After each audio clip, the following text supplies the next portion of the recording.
వంటింట్లో వాడే ప్రతి వస్తువు కూడా అది ఒక పరిశ్రమగా, ఆ పరిశ్రమ నుంచి వచ్చిన ప్రోడక్ట్ గానే ఇవాళ వంటింట్లో వాడుతున్నారు.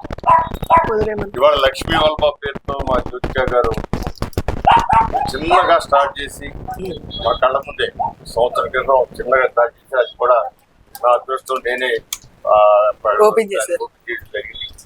వాళ్ళ దాన్ని కొంచెం పెంచారు. ఇంకా రానున్న రోజుల్లో మరింత పెరిగే అవకాశాలు ఉన్నాయి. ఈ ప్రొడక్ట్స్ కి అన్ని స్పైసెస్ ప్రతిరోజు రసంలోను, సాంబార్లోను, చికెన్ కూరలోను, ఏ కూర ఉన్నా కూడా ఈ స్పైసెస్ లేకుండా జరగదు. కొన్ని మల్టీనేషనల్ కంపెనీలు వచ్చాయి స్పైసెస్ మీద, కానీ వాటికి ధీటుగా చిన్న కంపెనీ కూడా చక్కగా వ్యాపారం చేస్తున్నాయి. ఇప్పుడు మల్టీనేషనల్ వచ్చేసింది కదా, వాళ్ళకి రోజుకి లక్షలాది ప్యాకెట్ ఇచ్చేది అనుకోవడానికి అవసరం.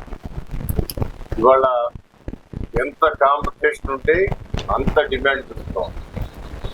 అందువల్ల మన లక్ష్మీ వల్లభ స్పైసెస్ బ్రహ్మాండంగా వృద్ధి చెందాలని, స్థానికులకు అనేక మంది ఉపాధి కల్పించాలని, దీనికి ప్రత్యక్షంగా పరోక్షంగా కూడా అనేక మందికి ఉపాధి పొందాలి.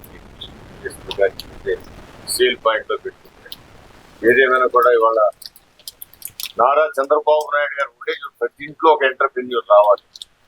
మా జ్యోతిక గారింట్లో ఒక ఎంటర్ప్రెన్యూర్ వచ్చారు, ఒక డాక్టర్ గారు వచ్చారు. అదృష్టం. పిల్లలు కూడా బాగా